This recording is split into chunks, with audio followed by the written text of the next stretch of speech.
Assalamualaikum warahmatullahi wabarakatuh. Halo, perkenalkan nama saya Muhammad Tebrani. Di sini saya akan melakukan bimbingan klasikal dengan tema landasan hidup religius dan subtemanya yaitu bersedekah. Nah, mungkin langsung saja. Yang pertama, kita akan membahas tujuan bimbingan klasikal. Diharapkan siswa maupun siswi mampu memahami, mengidentifikasi, serta menganalisis, berpikir kritis dan kreatif dalam mencapai perkembangan diri sebagai remaja yang beriman dan bertakwa kepada Tuhan Yang Maha Esa. Nah, selanjutnya pengertian landasan hidup religius. Landasan hidup religius artinya selalu menjadikan agama sebagai landasan dalam setiap kata dan perbuatan. Nah, tujuan menjadikan agama sebagai landasan dalam segala perkataan maupun perbuatan, karena agama adalah firman Allah yang sudah pasti tidak ada kesalahan di dalamnya, mengajarkan cara-cara yang baik dan yang tidak baik demi mencapai kebahagiaan di dunia maupun di akhirat nanti. Nah, keutamaan sedekah ada yang pertama, sedekah tidak mengurangi harta. Nah, sedekah adalah ibadah yang tidak akan mengurangi harta, sebagaimana Rasulullah SAW bersabda untuk mengingatkan kita dalam sebuah riwayat Muslim. Sedekah tidaklah mengurangi harta.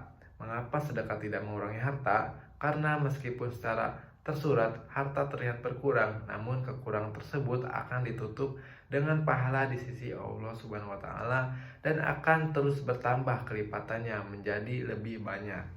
Nah, selanjutnya yang kedua adalah sedekah menghapus dosa.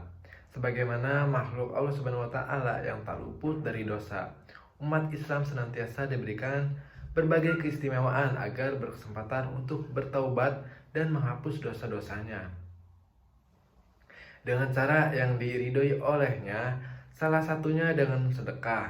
Sedekah merupakan ibadah yang istimewa. Ia dapat memudahkan kita dalam menghapus dosa-dosa. Rasulullah SAW pernah bersabda, sedekah itu dapat menghapus dosa sebagaimana air itu memadamkan api. Serta di sini ada yang ketiga, sedekah melipat gandakan pahala. Sedekah memberikan banyak keistimewaan kepada pelakunya. Salah satunya di antaranya adalah Allah Subhanahu wa taala akan memberikan pahala yang banyak untuk orang yang bersedekah. Allah Subhanahu wa taala berfirman, sesungguhnya orang-orang yang bersedekah, baik laki-laki maupun perempuan, dan meminjamkan kepada Allah Subhanahu wa taala pinjaman yang baik, niscaya akan dilipat gandakan ganjarannya kepada mereka, dibagi mereka pahala yang banyak. Nah, Quran Surat Al-Hadid ayat 18. Itulah beberapa keistimewaan sedekah. Begitu banyak nikmat Allah dalam bersedekah. Semoga kita termasuk ke dalam orang-orang yang diringankan dalam melakukan ibadah istimewa ini. Amin amin ya rabbal alamin. Nah, adapun di sini jenis-jenis sedekah. Yang pertama ada sedekah harta, yang dimana salah satu contohnya yaitu kita memberikan barang seperti baju ataupun uang. Nah, selanjutnya di sini ada sedekah doa, yang mana kita mengetahui orang-orang yang kesulitan, kita mendoakan orang yang sulit itu agar dipermudah. Itu adalah contoh dari sedekah berdoa. Nah, adapun di sini yang ketiga, sedekah ilmu, yang dimana seperti contohnya seorang guru mengajarkan kepada anak murid, siswa maupun siswinya dengan ajaran-ajaran yang baik dan benar. Nah, yang keempat, yang di sini ada sedekah nasihat, yang mana seseorang yang bersalah itu diluruskan. Ya, salah satu contohnya seperti itu. Nah, selanjutnya di sini bentuk sedekah yang bisa dilakukan dalam kehidupan sehari-hari. Nah, yang pertama di sini ada sedekah tenaga, memberikan bantuan berupaya tenaga ketika ada teman yang sedang kesulitan, ikut melakukan kerja bakti di sekolah atau di kampung, atau membantu persiapan acara yang diselenggarakan di sekolah atau di kampung juga bisa dihitung sebagai sedekah. Nah, sedekah tenaga juga tak kalah bermanfaat dan berpahala dari sedekah berupa uang. Yang penting kita melakukannya dengan ikhlas. Nah, di sini selanjutnya yang kedua ada sedekah makanan. Yang mana kadang orang hanya punya makanan, bukan uang. Tak masalah, makanan juga bisa kamu jadikan media bersedekah. Saat kita masak ataupun ada makanan lebih, jangan lupa sisihkan barang satu piring untuk tetangga terdekat atau siapa saja yang sekiranya belum makan. Pemberian sederhana ini bisa dijadikan merupakan kebaikan besar bagi mereka. Nah, selanjutnya itu nomor 3, menyingkirkan gangguan di jalan. Siapa sangka menyingkirkan gangguan di jalan seperti batu, paku, kulit, pisang, ataupun pecahan kaca ternyata juga bisa dianggap sedekah. Di dalam ajaran Islam tertuang dalam hadis riwayat Al-Bukhari dan Muslim yang artinya, dan kamu membuang gangguan dari jalan adalah sedekah.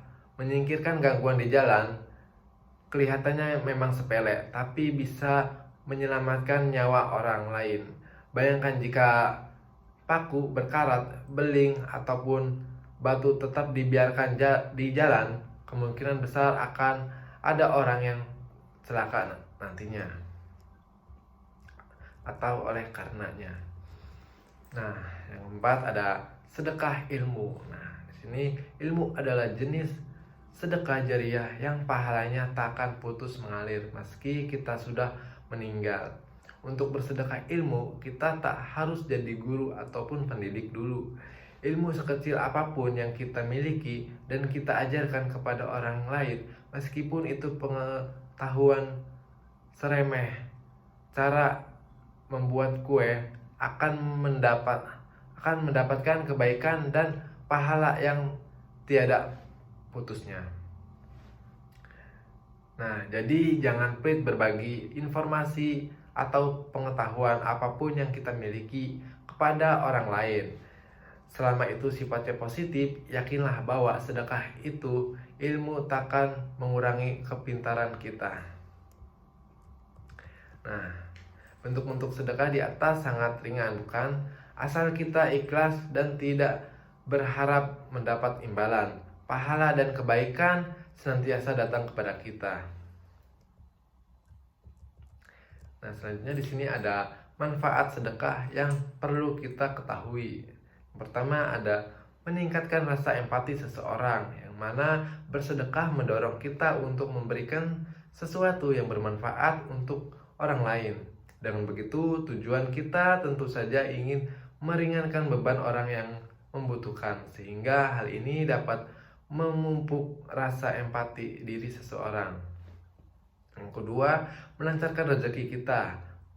Membagikan rezeki yang kita dapat bukan berarti akan mengurangi harta kita loh. Namun melakukan sedekah justru kita akan dilipat gandakan. Tanpa kita sadari, rezeki itu akan datang bisa berupa harta ataupun kemudahan setelah kita melakukan sedekah. Yang selanjutnya yaitu melatih pikiran positif. Bersedekah akan melatih seseorang untuk berpikir positif, karena ketika akan mengeluarkan uang atau barang, mereka tidak akan merasa sayang. Mereka justru berpikir bahwa apa yang dilakukan akan memberikan kebaikan dan manfaat untuk orang lain. Nah, selanjutnya yang keempat atau yang terakhir adalah meningkatkan rasa syukur, yang mana bersedekah juga bisa kita jadikan sebagai rasa syukur atas kenikmatan yang diberikan oleh Tuhan.